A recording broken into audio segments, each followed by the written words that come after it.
Hello. I guess we are live now. We're getting there. We're getting there. Yes, we are. Yes, we are. Okay. Yes, we are. Hello Sorry. and welcome to Moreness-Culture. Somebody. Good morning, Syl. Hello. Good morning, Beena. Good morning, Peter. Somebody was messaging me, and I got a bit distracted Yes. No problem. No problem. I was just waiting for your cue. But anyway, thank you so much there. for joining us. Whoever is going to join us live, before before just saying anything, again, just a reminder that please do click like and subscribe to this channel if you find some value, and if you don't want to miss our lives, or open, in other words, as Norma say that. Okay, so these are open, which is a very, very beautiful that it is open for everyone. Okay, hello, Grain. Thank you so much for joining us. Grain is providing such a value to our lives also. So, yes. Okay, so today's thought. Uh, we are uh, in this time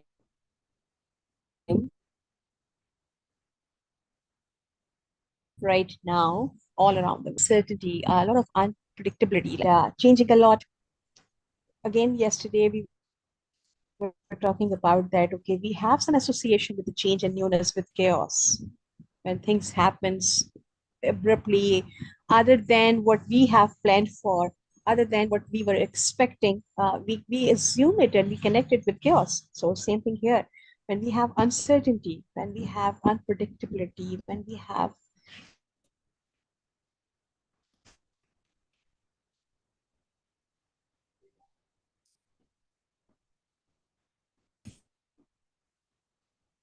no actual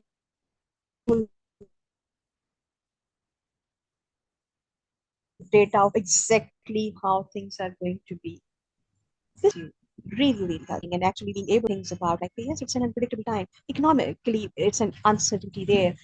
Yes, politically, uncertainty there. So it's not limited to any like, okay, intuitive things or limited to astrology. We can see the facts and figures, what is happening all around the world. Why it is uncertainty?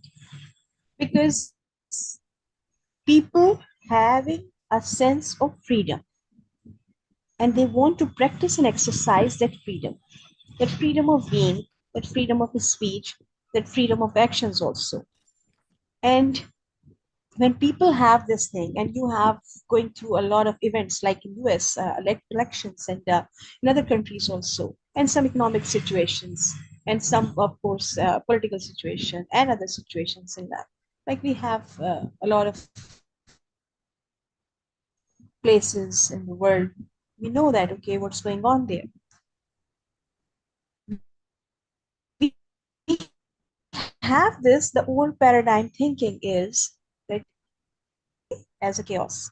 But if you look at it closely, you will see that it is happening because we are exercising something new. People are exercising something new. Never before, every human was like, okay, we all were so connected, well connected, the way we are right now. No matter how far you are living, okay, I'm living in just like in a very eastern country, and then okay, Syl is sitting there in US, and somebody is from Germany or France or somewhere, and UAE, and of course Saudi and other countries. We all are connected. We are sharing things. Yes, even Yeah. just on like, okay, on surface, it's all like, okay, I'm sharing my pictures, I'm sharing my interest. Even that is a connection, and it is valuable because the way we are connecting with each other, the connection, the communication is on personal level rather than on countries level used to be before. We Well, had this idea that okay, French are like that. Okay, this no. is because the way their policy was, or the Americans are like that because the way their government's policies are, or Pakistan is like that because the way that their government policy is like that. So it was the perception we were assuming for the people on behalf of their government. But now it is different. I know I have a friend in Iran, so I know them. Okay, personally, I understand that, okay, what they like and what. Even if it is a limited data, but still, I'm not dependent anymore on government's policies. And Right. this applies to everyone. People aren't the That government. is why we are more free. Exactly. This is why we have more freedom than ever before, because everybody wants to evaluate situations and things and perspectives by their own. So everybody is By their own exercising what? their freedom. That's why we say, sorry, You said everybody wants to evaluate by their own. By their own what? by their own perspective, by their own Criteria. understanding, by their own Wow. awareness. There you go. There you go. Yes. Yeah. It just makes a difference to And specify. they are exercising, okay, being very positive here. Yes, I'm just okay. I'm saying that Good. okay, we are very close to for being very positive. Yeah. I'm just assuming that we are very close to actually some sort of ideal human culture where everybody can enjoy a peace of being and Yeah. a freedom of being. Because now people are trying to understand things. Yes, okay, it's not ideal, it's not very logical, okay, but it's still very limited. But at least it is better than what we had before. So now, even when countries are engaging in war, people individually, they are not hating each other. It is very Right. difficult to lead the crowd the way it used to be in the past. Now Right. people are demanding justice. People are demanding sensibility. They're saying that it doesn't make any sense why we are doing this. And this is what the status quo is calling unpredictability, uncertainty, and they are trying to hold on and control. Okay, it Yeah. is going to happen because I'm not saying that, okay, they are all negative, because they are trying to save the system, because this was working for them for years, for decades, for centuries. It was working.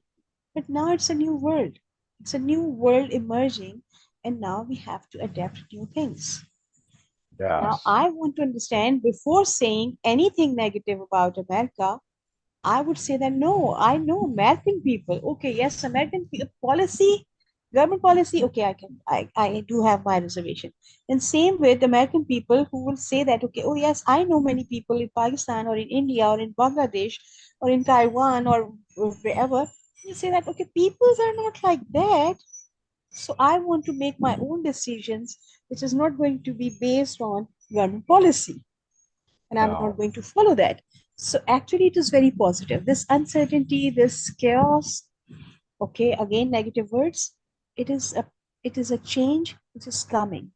Exactly like when you sow a seed and it sprout and then it actually just come out of it, it's a chaos.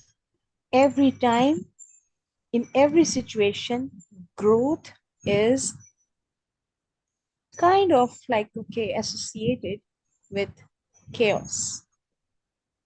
You cannot have peaceful, comfortable thing and being very consistent without damaging anything, without breaking anything. You cannot have growth. Every single time, in every possible way, when you grow, you will break something. Old pattern, old ways of being, old thought process, perspectives, anything. Even when you shift your house, simple change, you have to leave that and you have to get out of this. So it's a chaos. So growth, Yeah. instead of using word chaos, if we just use it as change and growth, And it will Moreness. calm our aware nerves very much. Okay, so that was my thought. Again, still, I took a lot of time. Sorry. I need to be very cautious of time. That's all right. That's all right. It worked out No, good. it It has to was a be. little slow in getting all my things done, set up here. So Okay. it Okay. just all worked out wonderfully good. So it Okay. was just Okay. quite perfect. So I It's hope quite we are perfect. ready now. I am. I am. I'm about to share. And we are going to continue with Carlos and Don Juan. And we were busy where Carlos was partaking of the Datura plant, right? Uh, and he had those experiences, right? The last time he flew, and he was all discombobulated by this. Like, did I really fly or not? He's asking the wrong questions, right? Getting caught up on details that don't really matter because he's too concerned about being delusional and stuff like that, right? His ego gets in the way. Yes. As we saw with being naked there in the middle of nowhere, this was psychologically discomforting for him, right? Because he's insecure in general. And that's typically what happens when we're insecure. Then things become ridiculous to compensate. Right? Don't be insecure. Right? Develop independence of being. That was the takeaway there.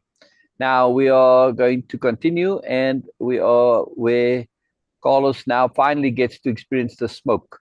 Again, we're not interested in these experiences because they aren't replicatable by us. Now, you may say, well, I can go and find somebody and do it. Yes, you might, if that's your path. If attunement puts that in your way, yes. Be aware, of course, that these things have a great cost to them. They have great value, but they also come at a great cost. If you're going to go and do it under, you have to learn about it. It's like everything else, right? But this is more important that you really learn because it's dangerous stuff, right? And so, again, for us personally, it's not like me. It's never been on my path. Maybe it will come. I don't know. But, my focus has always been on self-help. What can I do myself? And there's so much. My list of things that I need to work on and do is full. So I don't need to be doing this because I've got a lot of other stuff that I do know that I need to do, that I'm busy doing and working on, right? So when your list of things to do that you're working on and improving and changing and learning, then you don't need anything else, right, Beena?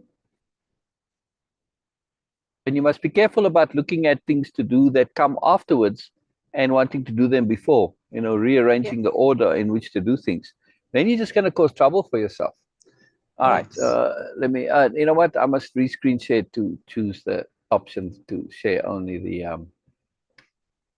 that screen. I may have done it. I don't think so. All right, there we go. Now you see only the text, right, Beena? Yes. All right, you want to read or you want me to read? No, please do read because my internet is not very stable, so it's blurred. Oh, all right. Okay. Well, let me just have a bit of water before. Hydrogenated water. Yes, being high tech. Direct from the hydrogenator. Hydrogen.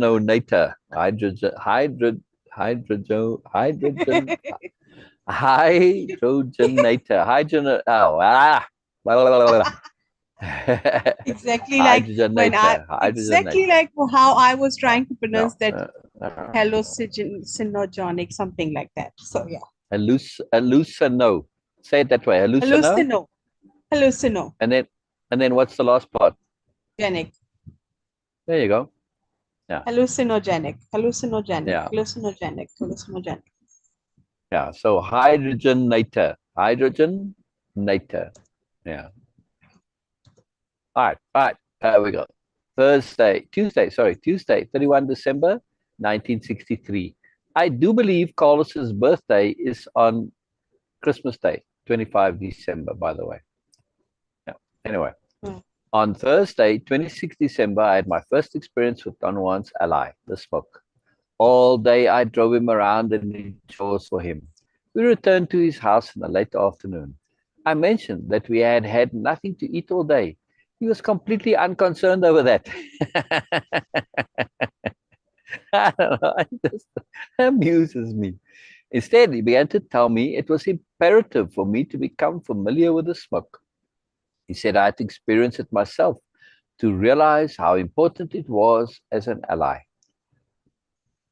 Without giving me an opportunity to say anything, Don Juan told me he was going to light his pipe for me right then. I tried to dissuade him, arguing that I did not believe I was ready. Based on what, Carlos? You don't have any expertise to gauge whether you're ready or not. So shut up. Get with the program, right? I told him I felt I had not handled the pipe for a long enough time. Based on what? But he said there was not much time left for me to learn, and I had to use the pipe very soon. He brought the pipe out of its sack and fondled it. I sat on the floor next to him and frantically tried to get sick and pass out. Wow. to do anything to put off this unavoidable step. Based on what Don Juan has said the smoke is an unsurpassed ally, right? It's nothing to match it. What is making you so afraid? Fascinating. The room was almost dark, but it's the body. The body knows this stuff has a price to it. The room was almost dark. Don Juan had lighted the kerosene lamp and placed it in a corner. Usually the lamp kept the room in a relaxing semi-darkness, its yellowish light always soothing. This time, however, the light seemed dim and unusually red. It was unnerving. He untied the small bag of mixture without removing it from the cord fastened around his neck. He brought the pipe close to him, put it inside his shirt, and poured some of the mixture into the bowl. He made me watch the procedure, pointing out that if some of the mixture spilled, it would fall inside his shirt. Small details. Don Juan filled 3/4 of the bowl, then tied the bag with one hand while holding the pipe in the other. He picked up a small clay dish, handed it to me, and asked me to get some small charcoals from the fire outside. I went to the back of the house and scooped a bunch of charcoals from the adobe stove. I hurried back to his room. I felt deep anxiety. It was like a premonition. I sat next to Don Juan and gave him the dish. He looked at it and calmly said the charcoals were too big. He wanted smaller ones that would fit inside the pipe bowl. Oh, duh. I went back to the stove and got some. He took the new dish of charcoals and put it before him. He was sitting with his legs crossed and tucked under him. He glanced at me out of the corner of his eye and leaned forward until his chin nearly touched the charcoals.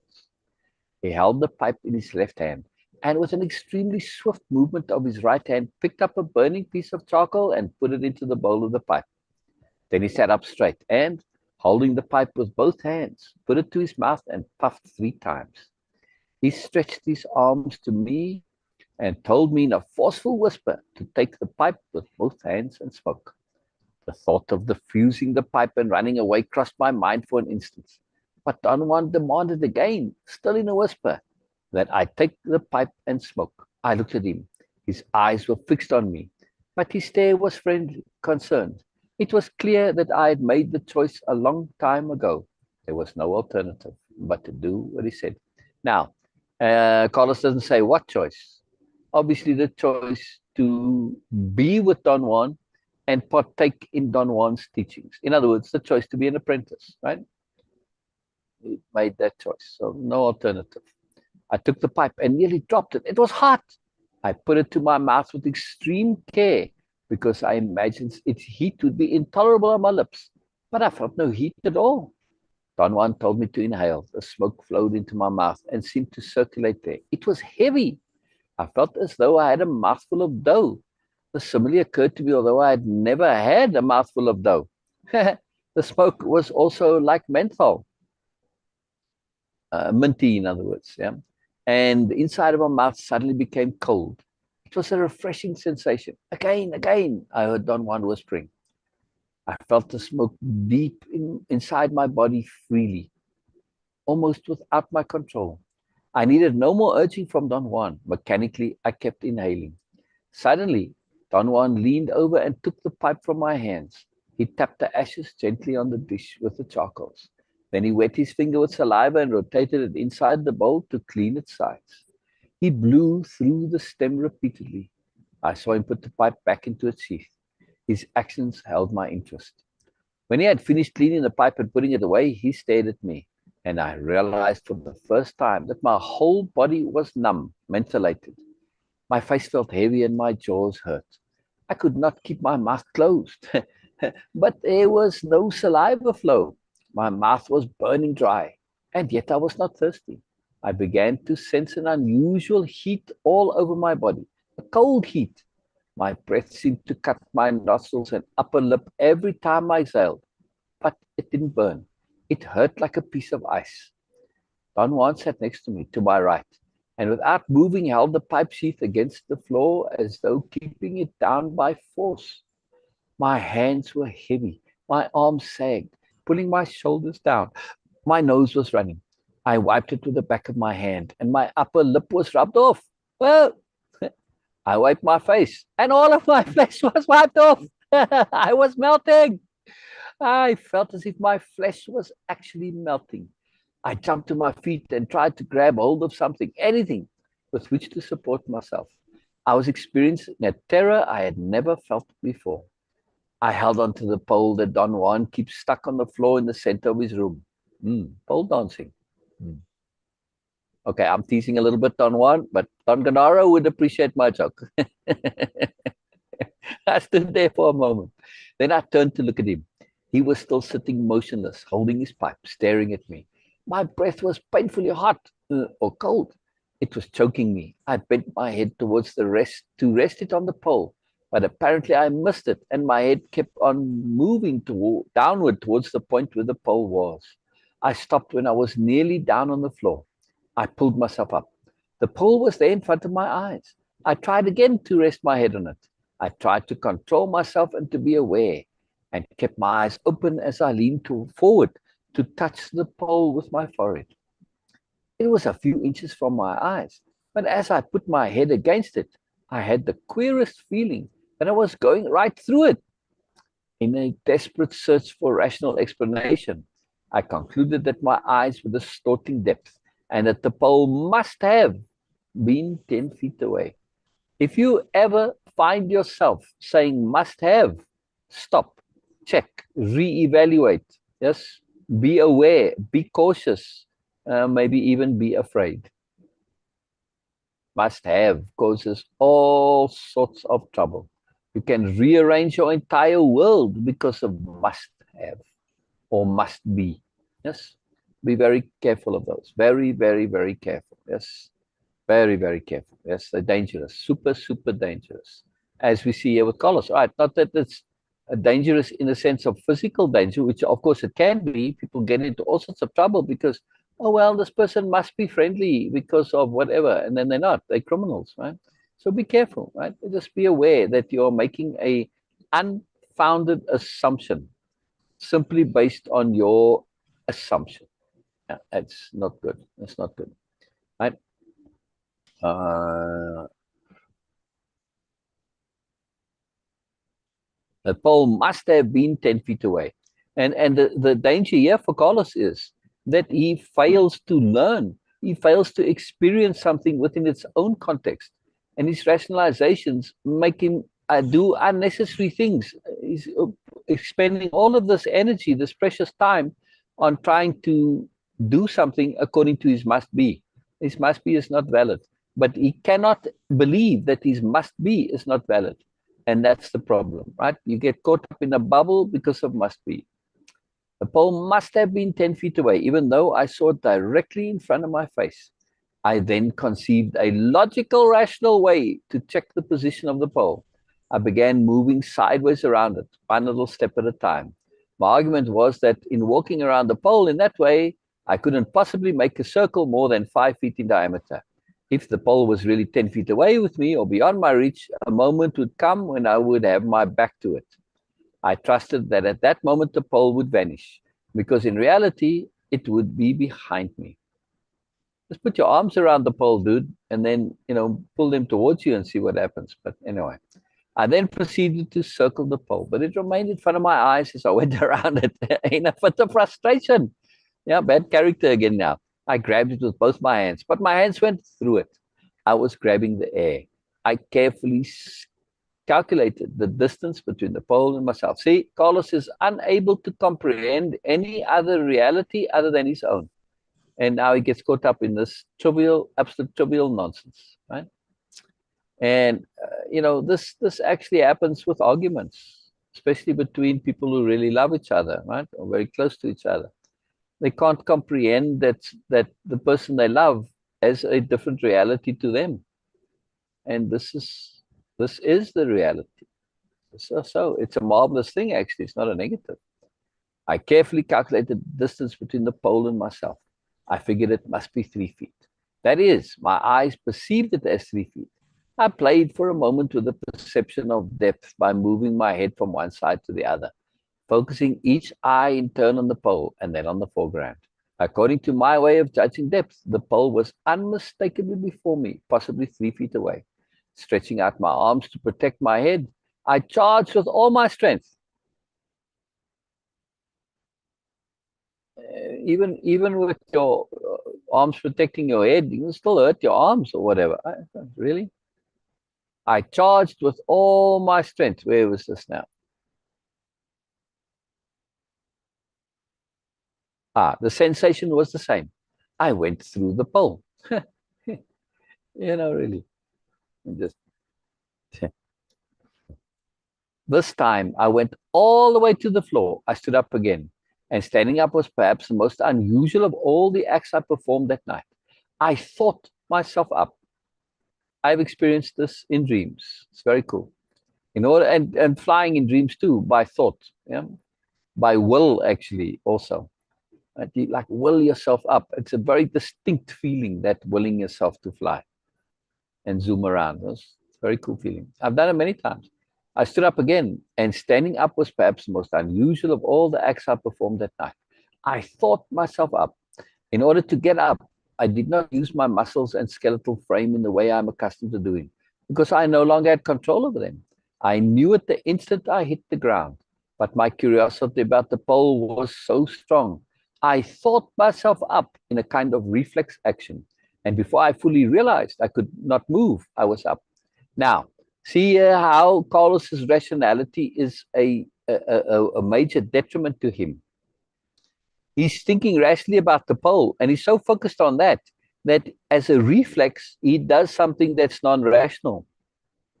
He's able to do this, yeah, the getting up just by thinking up, yeah. But he can't make that adjustment to the pole. But it's because he's distracted that he's able to do it. If he had consciously tried to get up, he wouldn't have been able to, because he would have tried to do it rationally, but his body's not working, and he would not have believed that there was an alternative way of getting up. He would have just been stuck there. Right? I called to Don Juan for help. At one moment, I yelled frantically at the top of my voice. But Don Juan did not move. He kept on looking at me, sideways, as though he didn't want to turn his head to face me fully. I took a step toward him, but instead of moving forward, I staggered backward and fell against the wall. I knew I had rammed against it with my back, yet it did not feel hard. I was completely suspended in a soft, spongy substance. It was the wall. My arms were stretched out laterally, and slowly my whole body seemed to sink into the wall. I could only look forward into the room. Don Juan was still watching me, but he made no move to help me. I made a supreme effort to jerk my body out of the wall, but it only sank deeper and deeper. See, here we come now, right? He's now trying to use his rational, logical way of getting out, and not using the new way that he's already learned. But because he's still stuck in his old ways of thinking, he hasn't thinking I'm in the reality that he knows. He's not saying, hey, wait a second, I'm in a different reality, and therefore different rules apply. Very important, very important. And whether this be an alternate reality like this or in dreams, things don't work the same in dreams, but we tend to want to make them work the same as regular life. They don't. So don't try it, right? Same thing when you're having that argument. You in a different reality, different rules apply. A person's emotional, they're upset, they're really bothered by something else that's pressuring them that they can't talk about, whatever. Different rules. It's a different reality to the usual reality, right? It's something I struggle to remember to do, because I also get caught up in this. So I hear you, Carlos. I feel you. Yes, I'm giving you a hard time because I know the knuckle-headedness firsthand, right? I know it firsthand. In the midst of indescribable terror, I felt that the spongy wall was closing in on my face. I tried to shut my eyes, but they were fixed open. I don't remember what else happened. Suddenly, Don Juan was in front of me, a short distance away. We were in the other room. I saw his table in the dirt stove, the fire burning, and with the corner of my eye, I distinguished the fence outside the house. That's interesting that it says the other room too. Every other time I had gotten the impression that it was a one-roomed house that Don Juan was in, but well, I guess not then. So, okay, good to know. Now, yeah, just interesting. I suppose not good. I saw his table in the dirt stove with the fire burning, and with the corner of my eye, I distinguished the fence outside the house. I could see everything very clearly. Don Juan had brought the kerosene lantern and hung it from a beam in the middle of the room. I tried to look in a different direction, but my eyes were set to see only straight ahead. I couldn't distinguish or feel any part of my body. My breathing was undetectable, but my thoughts were extremely lucid. I was clearly aware of whatever was taking place in front of me. Don Juan walked towards me, and my clarity of mind ended. Something seemed to stop inside me. There were no more thoughts. I saw Don Juan coming, and I hated him. What? I wanted to tear him apart.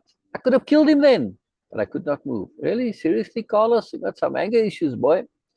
At first, I vaguely sensed the pressure on my head, but it also disappeared. There was only one thing left, an overwhelming anger at Don Juan.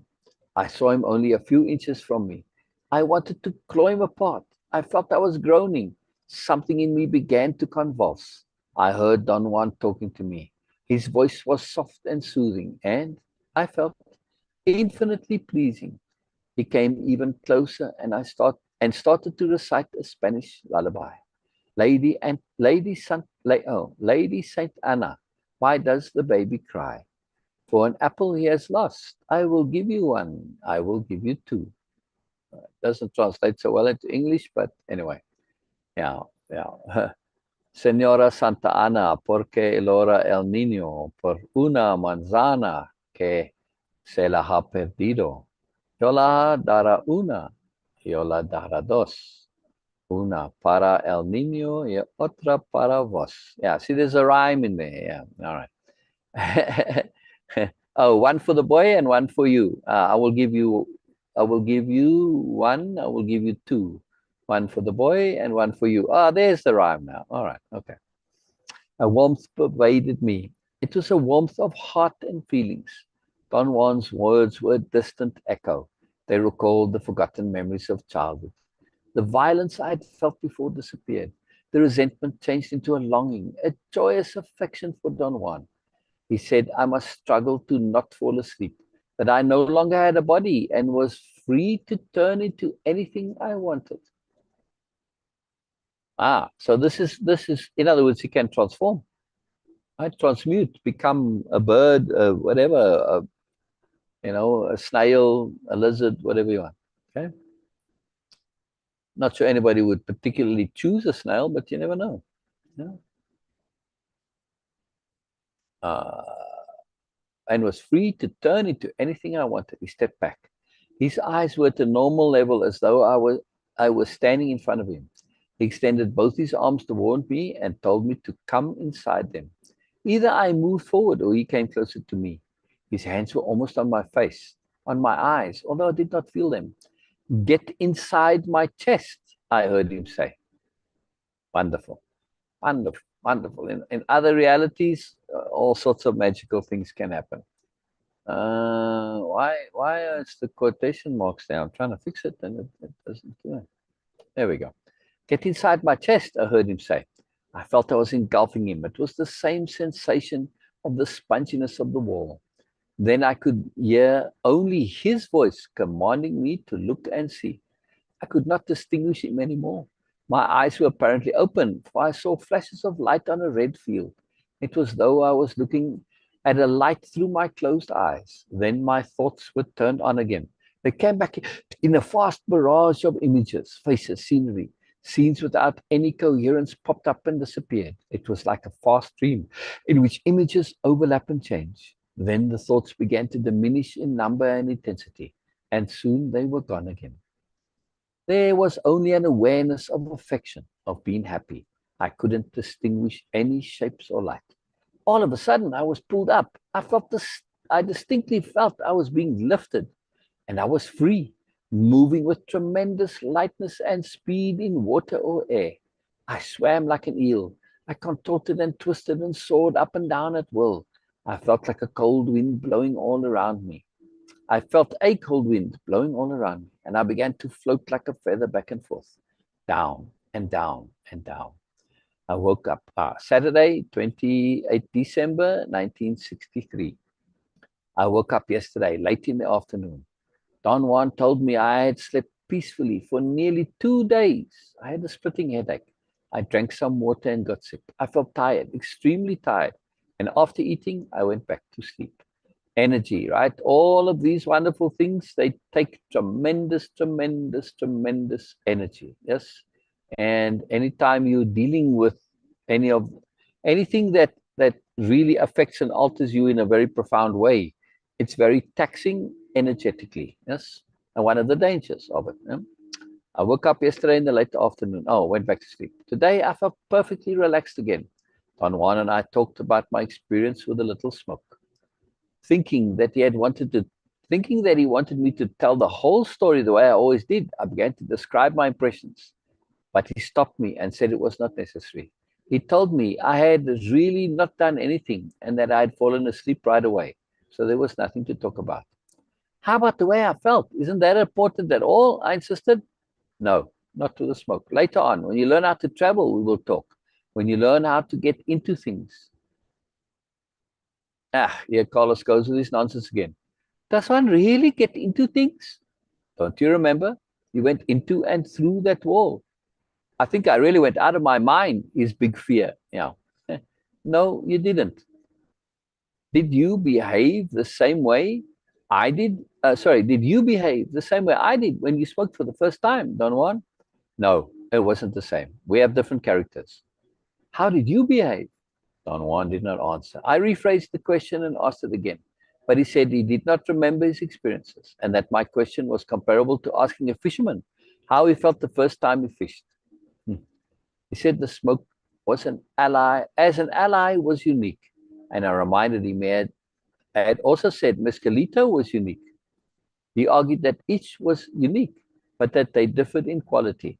The smoke is different, is unique as an ally. There's a condition to it. There's a context to it. Mescalito is simply unique, not as an ally. Two different uniquenesses applied in two different ways, right? They're not comparable. You can't say, yeah, but you said. You got to pay attention, Carlos. It's unique as an ally, not necessarily unique in the world, right? Maybe not unique as a power. They're both powers in a way, yeah. Or as an entity, there's lots of entities, yeah. But as an ally, it is unique, right? Very particular uniqueness. But Mescalito is simply unique. Yeah? Mescalito is a protector because he talks to you and can guide your acts, he said. Mescalito teaches the right way to live. And you can see him because he's outside you. The smoke, on the other hand, is an ally. It transforms you and gives you power without ever showing its presence. You can't talk to it, but you know it exists because it takes your body away and makes you light as air. Yet you never see it, but it is there, giving you power to accomplish unimaginable things, such as when it takes your body away. I really felt I had lost my body, Don Juan. As if really felt I had not, sorry, yeah. But still, again, it's Carlos's insistence here on there's only one reality, right? Based on what, Carlos? You only have the one reality to go by, so how could you possibly know if there's others? Can't. I really felt I'd lost my body, Don Juan. You did. You mean I really didn't have a body? What do you think yourself? Well, I don't know. All I can tell you is what I felt. That is all there is in reality, what you felt. I do believe that goes into the quote file, right, Beena?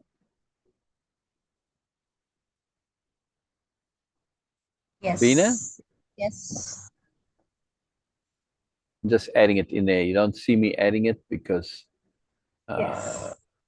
we have the particular screen share, which is pretty good. All right. I don't know what page you're on, but I'll come and adjust that later. Very good. Very good. Okay, let me get back here. That is all there is in reality, what you felt. And this is something that for me is exceedingly important. It is crucial to Way-Of-Impeccability, right? And we are looking to be able to choose to feel because of this. Our reality is what we're feeling, right? That's what matters, right? The rest doesn't matter really. But did you see me, Don Juan? How did I appear to you? How I saw you does not matter. It is like the time when you grabbed the pole. You felt it was not there and you went around it to make sure it was there. But when you jumped at it, you felt again that it was not really there. But you saw me as I am now, didn't you? No, you were not as you are now. True, I admit that. But I had my body, didn't I? Although I couldn't feel it. No, God damn it. You did not have a body like the body you have today. What happened to my body then? I thought you understood.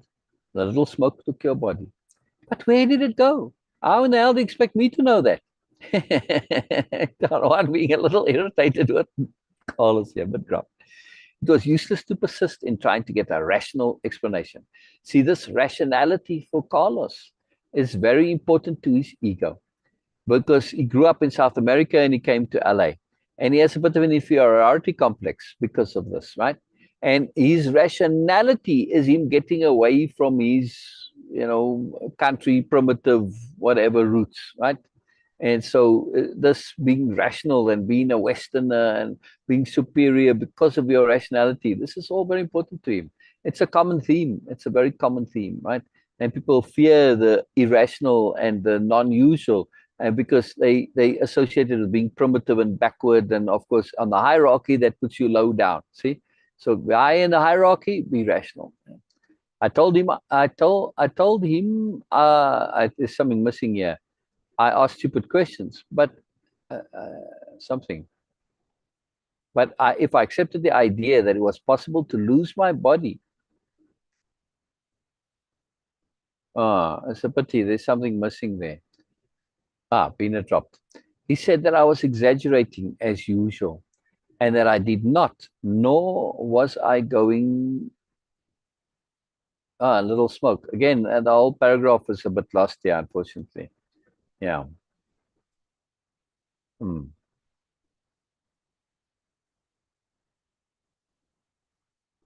I wonder if I can find the rest of that quote. I'll do so. I think, though, that since Beena dropped and we're starting a new section here a little bit, yeah, it's a long section. I think we'll leave it for tomorrow and have a shorter session today. Oh, yes, Beena again. All right. All right. Well, we carry on then. But it's missing here, Beena. Can you hear me? Yes, it's a delay, Syl, and of course I'm dropping and coming back. So all right. Well, I'll continue reading in a moment, but I just want to see. I'm going to Google the first part of that paragraph and see if I can come up with the rest of the paragraph. okay.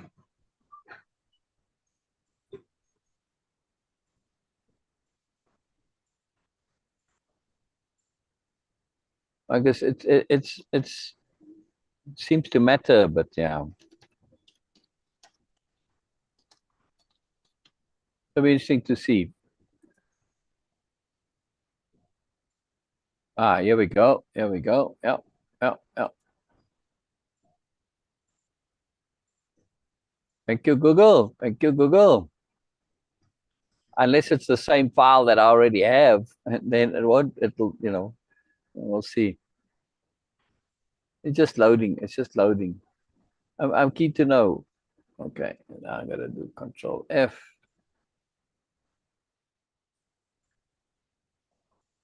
Yeah. Okay, so there is more here to it. All right. Yeah.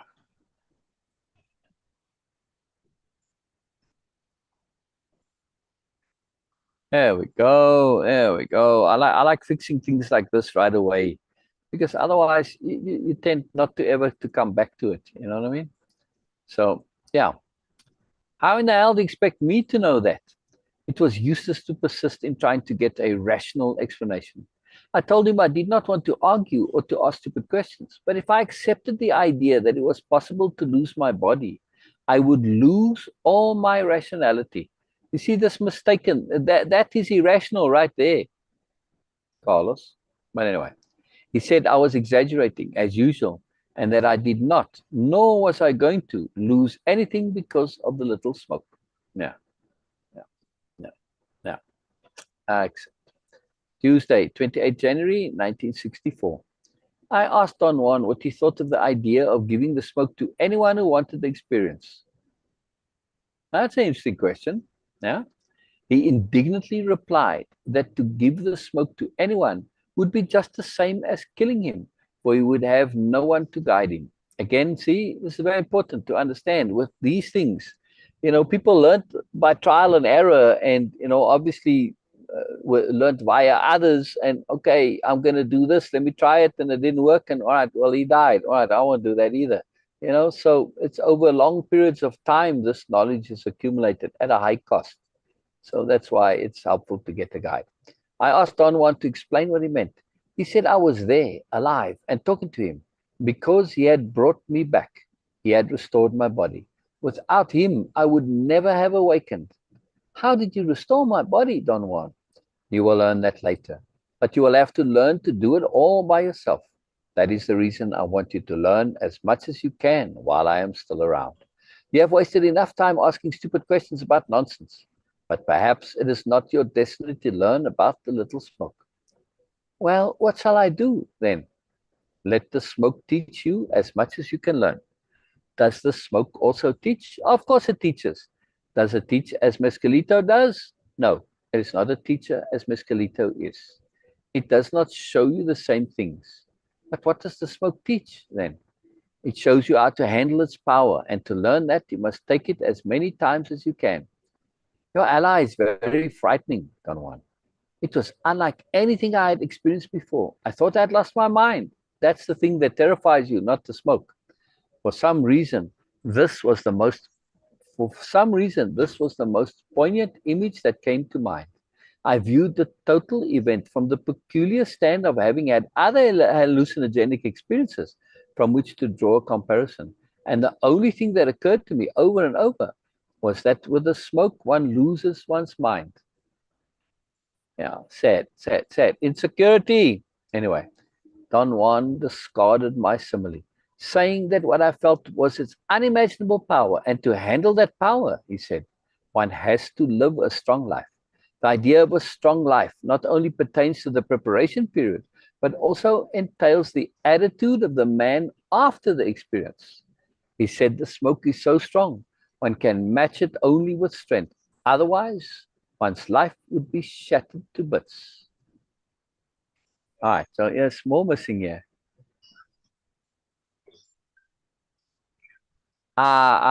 This is the little part that was missing from the part earlier. Somehow it got down here. Right. Okay. I asked him if this, it's kind of neat to resolve the mystery. Sometimes you drag something and then you drag it down, and that happens accidentally. I asked him if the smoke had the same effect on everyone. He said it produced a transformation, but not in everyone. Then, what is the special reason the smoke produced the transformation in me? I asked. Look at the superiority paradigm raising its head. Yes, this desire to be special. It's such a deep, pervasive desire. It comes out whenever the opportunity presents, right? See? Then, what is the special reason the smoke produced the transformation in me? In other words, why am I special? That, I think, is a very silly question. You have followed obediently every step required. It is no mystery that the smoke transformed you. Like, you did what was supposed to do and it happened. That's what it does. I asked him again to tell me about my appearance. I wanted to know how I looked, for the image of a bodiless being he had planted in my mind was understandably unbearable. It is not understandably unbearable. It's not understandable at all. It's totally ridiculous. Why would having a bodiless thing be of such unbearableness to you? Why? Again, losing my mind, crazy, all this stuff, right? Unreal. This fascinates me, this, right? And this is, we have to be very careful of, right? Because this is a very, very subtle cueing. If you don't pay attention, we just absorb these things as, oh, this is how you're supposed to behave. And come a similar situation, you behave that way because somebody has said that's how you're supposed to. No, there's no supposed to it at all. So reading with discernment is very important, like in this case, right? It was understandably unbearable. No, it's not understandably unbearable. It's not understandable at all. This is your nonsense, right? Don't try and put your nonsense onto others. And by doing so, try to justify your nonsense. Again, superiority paradigm BS, right? Narcissism BS, right? No, manipulation. That's why I call them bullshit manipulator narcissists, BMNs, because they do stuff like this. Now, in this case, he's not doing it deliberately, but they'll do stuff like this deliberately, consciously, knowing that they're doing it for manipulative purposes. But also, they do it subconsciously or without really thinking, because it's such a habit already of doing it, yeah? To try and make their nonsense others in order to justify it, right? If everybody does it, it's okay. No. In other words, we get to see how psychology is constructed from beliefs. Pay attention to your beliefs. He believes things like, well, if everybody does it, it must be okay. Those root core beliefs really shape his entire life, right? Or the belief that you must be superior. It doesn't apply anymore. We don't live in a scarcity culture where we're fighting over limited resources. Yeah, and even then, though, it isn't actually limited. If you look at lions, right? Do they really have limited resources? No, they have abundance, but they cannot collaborate, and so they have scarcity. It's really foolish. Yeah, very, very foolish. He said that to tell the truth, he was afraid to look at me. He felt the same way his benefactor must have felt when he saw Don Juan smoking for the first time. Why were you afraid? Was I that frightening? I asked. I had never seen anyone smoking before. Didn't you see your benefactor smoke? No. You have never seen even yourself? How could I? You could smoke in front of a mirror. He did not answer. He stared at me and shook his head. I asked him again about the mirror. He said it would be possible, although it would be useless because that's again, yeah, it's broken up here.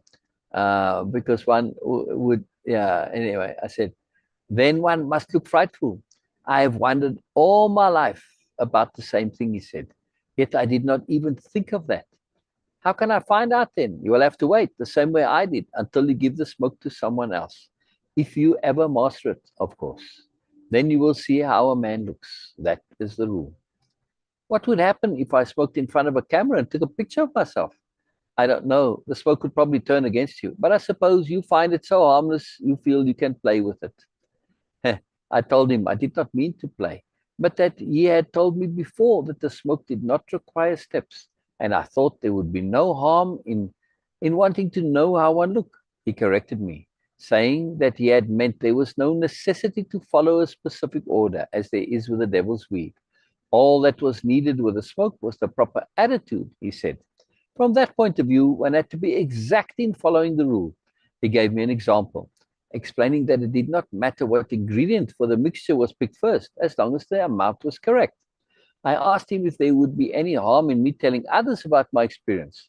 He replied that the only secrets never to be revealed was how to make the mixture, how to move around, and how to return. Other matters concerning the subject were of no importance. Yeah, okay, so here was that part that's missing,